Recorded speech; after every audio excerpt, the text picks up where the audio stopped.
Dia rambutnya panjang, si Sinar ini tidak bisa melihat wajahnya karena wajahnya itu tertutupan dengan payung.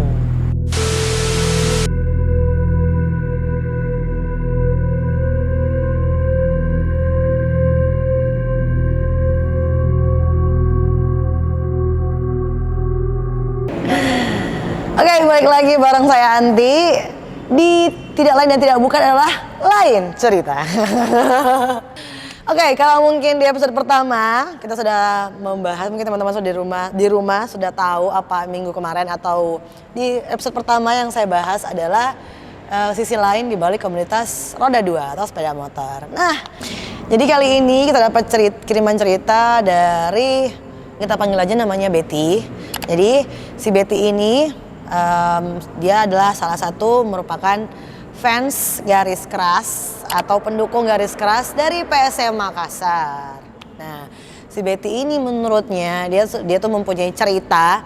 Jadi mungkin teman-teman di rumah yang fansnya PSM sempat ya kan kemarin PSM ini bermain di Stadion Gelora B.J. Habibie. Jadi ceritanya si Betty ini satu hari sebelum pertandingan, si Betty dan kelima orang temannya ini, 2 perempuan dan 4 laki-laki. Jadi si Betty dan si Sinar yang perempuan, yang cowoknya itu kita sebut saja namanya 1, 2, 3, dan 4 lah. Jadi kita tidak membahas teman-temannya, tapi kita lebih membahas ke Betty dan si Sinarnya ini. Jarak dari Makassar ke Parepare itu kurang lebih 150 km, atau mungkin jarak tempuhnya itu sekitar 3 jaman lebih ya dari kota Makassar.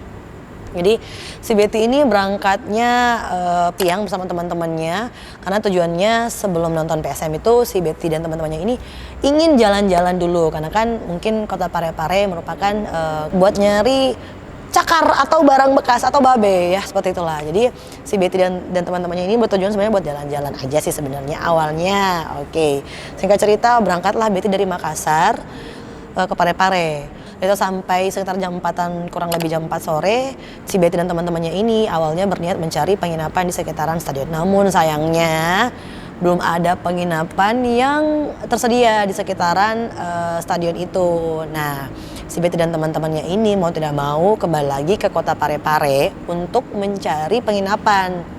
Nah, setelah mereka keliling-keliling di kota Parepare, akhirnya mereka mendapatkan satu penginapan yang dia tuh tampak dari luarnya itu sedikit. Si Sinar dan teman-temannya ini masuk deh. Mereka kan berpikir udah capek juga ya kan, perjalanan udah kurang lebih 3 jaman, mungkin teman-temannya menyetujui ya udah ini aja nih, kita nginepnya di sini aja ya, mau gimana lagi bla bla segala macam. Setelah perdebatan yang panjang mereka masuk deh ke lobi. Mereka reservasi 3 kamar, mengambil 3 kamar. Jadi si Sinar ini udah satu kamar sama si Betty karena sama-sama perempuan, dan si 4 cowoknya ini berbagi kamar. Jadi mereka masing-masing satu kamar tuh dihuni sama 2 orang. Nah, si Sinar ini ketika sampai di lobi, dia tuh mulai agak pendiam. Yang awalnya dia cerewet, banyak ngomong, ketika ditanya ya jawabnya seadanya lah. Padahal biasanya tuh dia cerewet banget loh. Oke, mereka sudah masuk kamar masing-masing. Sinar ini yang awalnya cerewet, bahkan pas masuk di kamar dia tuh sama sekali diam tanpa kata. Ya kayak lagunya The Massive dong, diam tanpa kata. Iya.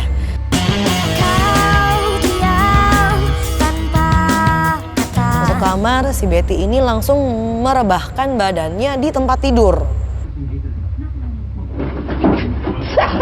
Karena kan biasalah kan kalau cewek-cewek sudah sampai kamar, apalagi perjalanan jauh pasti capek kan, dia langsung melempar dirinya ke tempat tidur tanpa menghiraukan si Sinar ini. Padahal si Sinar ini sudah keringat dingin, sudah nggak mau ngomong, bahkan si Sinar ini tidak mau baring atau duduk di tempat tidurnya. Dia memilih buat berdiri, diam di satu tempat di dekat di pintu masuk dan melihat ke satu sudut di kamar itu. Si Betty ini asik main handphone sambil baring, dan itu juga kayaknya sudah hampir maghrib karena mereka menunggu persiapan dulu dari pihak hotelnya untuk menyiapkan kamar mereka. Singkat cerita sudah hampir maghrib, tiba-tiba si Betty ini yang awalnya baring sambil main handphone itu mungkin merasa capek, merasa terlelap, jadi dia tertidur sambil menggunakan handphone. Tapi ternyata kagetnya si Betty ini ketika dia bangun, dia tuh melihat keempat temannya ini yang cowok ini sudah berada di dekatnya dia. Dan ada 2 pegawai hotel yang menggunakan baju putih, mengerti lah pegawai hotel seperti apa. Dan ada 1 ustaz yang menggunakan peci dan lengkap dengan pakaian ala ustaznya dia. Jadi dia kaget tiba-tiba awalnya nih dia ketiduran di dalam kamar, tapi ketika dia membuka mata dia terbangun, dia sudah berada di lobi hotel. Nah, si Betty ini nanya dong ke temannya apa yang terjadi, kok tiba-tiba saya bisa ada di lobi hotel. Nah, temannya ini menjelaskan ternyata si Betty ini tadi tuh dia bukan tidur, bukan ketiduran, tapi dia kesurupan selama 1 jam. Kalau bahasa Makassarnya, Kak Sosoka ini. Ya. Jadi si Betty ini kesurupan selama 1 jam dan badan-badannya itu terasa sakit dan mungkin bahkan terasa pegal-pegal ya. Maklum ya, mungkin teman-teman biasa lihat orang kesurupan seperti apa. Jadi dia tuh bergerak tapi bukan dia yang merasakan, bukan dia yang menggerakkan, tapi ya satu sosok yang memasuki badannya dia. Dan ternyata pas si Betty ini sadar si Sinar tidak ada, si Betty ini bertanya ke teman-temannya, ke teman 4 cowoknya ini, mana si Sinar, kok saya nggak ngeliat dia, bla bla segala macam. Nah, temennya bilang deh si Sinar tuh ada di mobil nungguin kamu, bla segala macam. Oke, jadi singkat cerita kejadian itu sudah berlalu dan si keempat teman cowoknya ini kembali ke kamarnya. Tapi si Betty dan si Sinar ini balik lagi, mereka tidur di mobil karena si Sinar ini sudah tidak mau masuk ke penginapan itu, dan si Betty juga sudah mulai enggan masuk ke penginapan itu karena dia sudah dapat dia katanya tadi sudah kesurupan dan dia tuh merasa badannya tuh agak pegal-pegal. Oke, singkat cerita keesokan harinya mereka nonton PSM bla bla segala macem, mereka baliklah ke Makassar. Dan pada saat perjalanan pulang, si Sinar ini baru menceritakan apa yang dia lihat selama di penginapan mereka itu. Jadi si Sinar ini awalnya pada saat masuk lobi ini sudah merasakan hawa yang tidak enak, dan dia tuh melihat satu sosok anak kecil di lobi pada saat mereka mau reservasi. Dia melihat anak kecil di sampingnya resepsionis yang melayani mereka. Jadi resepsionis itu di sampingnya itu ada anak kecil. Mungkin kira-kira berusia 6-7 tahun. Dia rambutnya panjang, pakai baju merah, pakai payung warna hitam. Tapi si Sinar ini tidak bisa melihat wajahnya karena wajahnya itu tertutupan dengan payung.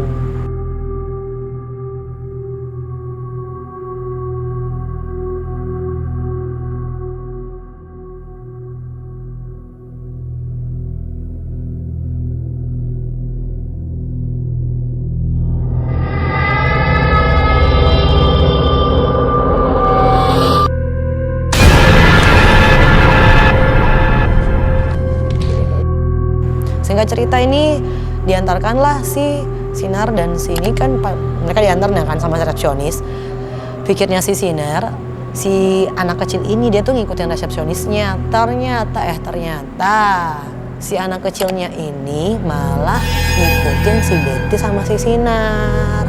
Nah, pada saat resepsionis ini keluar, si anak kecilnya itu nongkrong tinggal di kamar itu, bahkan dia itu berada di sudut kamar yang dekat banget dengan tempat tidurnya si Betty ini.